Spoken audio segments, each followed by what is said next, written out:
عزيزي طالب الثانوية العامة الغلبان، لو قابلتك مسألة زي دي في الامتحان بيقولك لو احنا زودنا قيمة المقاومة R2 اللي هو عبارة عن ريوستات أو أيا كان الشكل اللي هيجيلك بيه، فبيقولك اوجد لي التغيرات اللي هتحصل للأميتر لقراءة الفولتميتر V1 لقراءة الفولتميتر V2 ولقراءة الفولتميتر V3.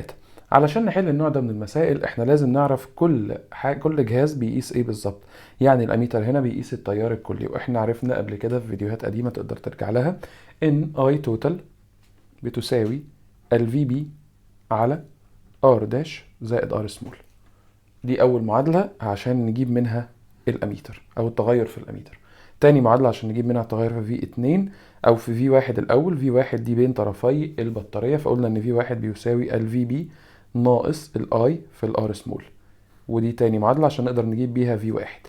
V2 هتساوي ال I في R1، و V3 هنقدر نجيبها بكذا طريقة، بس خلينا دلوقتي مؤقتا نجيبها باي في ار 2. يبقى انا كده عرفت كل جهاز بيقيس ايه وعرفت ايه بالظبط اللي بيتقاس.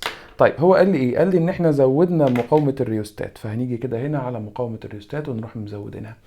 انا لو زودت مقاومة الريوستات انا كده زودت ايه؟ انا كده زودت الار داش او المقاومة الكلية بتاعت الدايرة، لان هم متواصلين مع بعضهم على التوالي.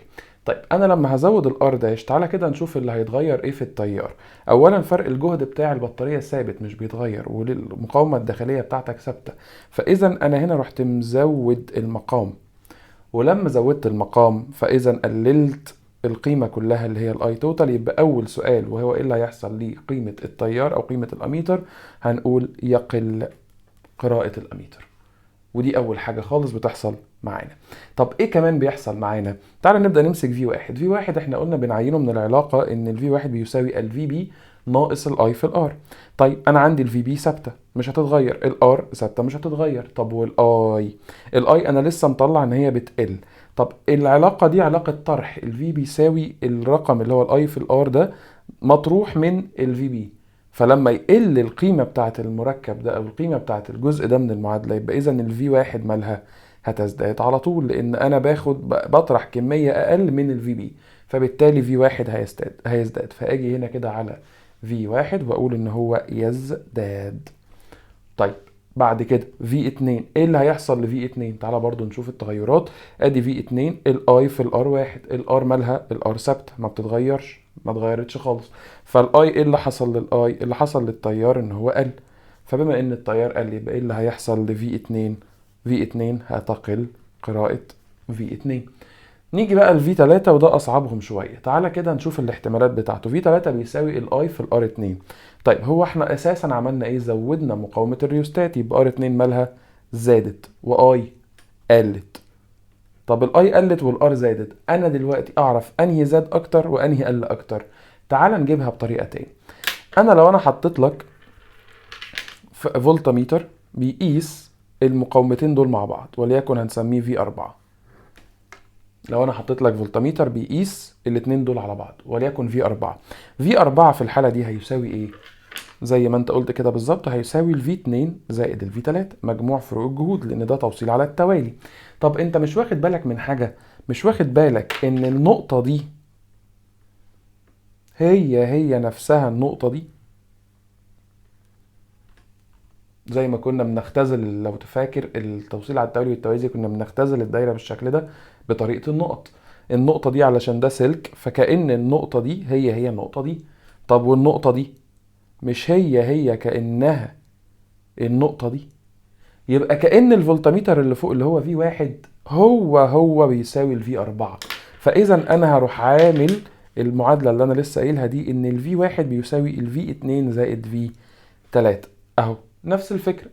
مش هو قلنا إن في 4 بيساوي في 2 زائد في 3؟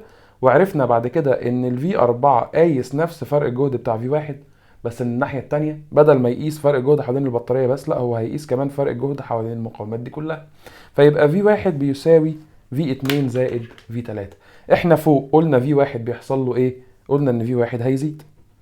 طب وفوق برضو قلنا في 2 بيحصل له ايه؟ في 2 بيقل. يبقى بالمنطق كده لما في 2 هيقل وفي واحد اللي هو الاجمالي هيزيد، يبقى في 3 هيقل ولا هيزيد؟ هيزيد طبعا، علشان يطلع لي في الاخر ان الفي واحد دي بالذات. يبقى اذا في 3 هيزداد. وادي المسألة. بشكل مبسط، بشكل كده ايه شيك بسيط سهل حلينا المسألة دي. طيب تعالى ناخد مسألة تاني علشان نأكد على الحل بتاعنا. اهي المسألة دي كانت تجريبي 2019.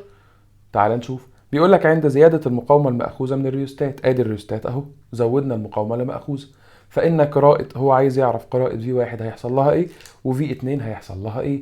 طيب واحدة واحدة كده، انا لو زودت الريوستات يبقى انا زودت R داش.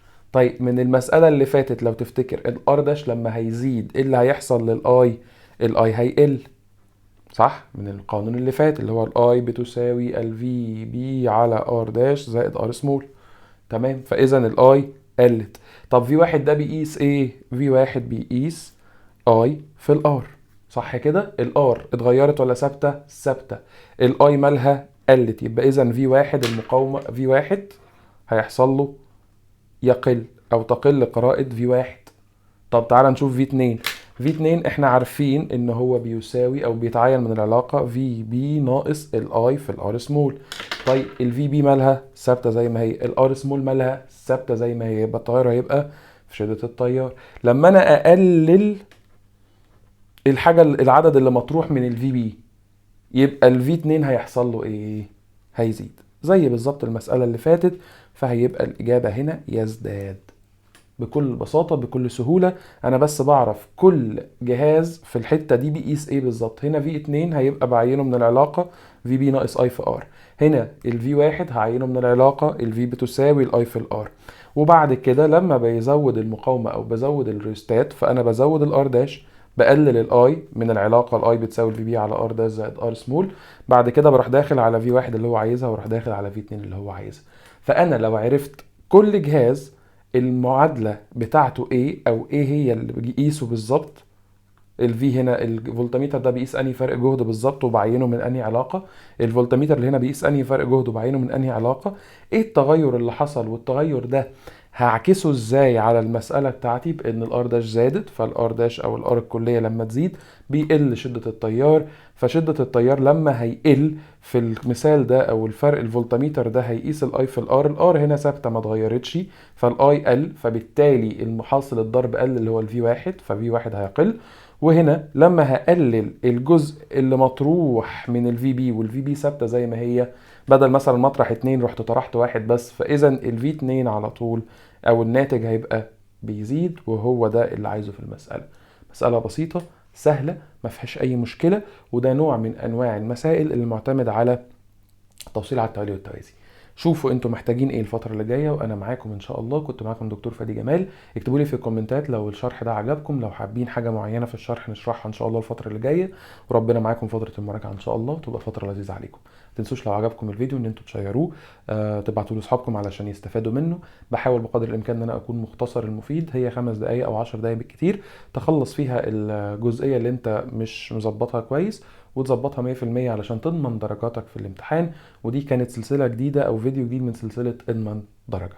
شكرا خالص. كنت معاكم دكتور فادي جمال. اتشرفت جدا بيكم.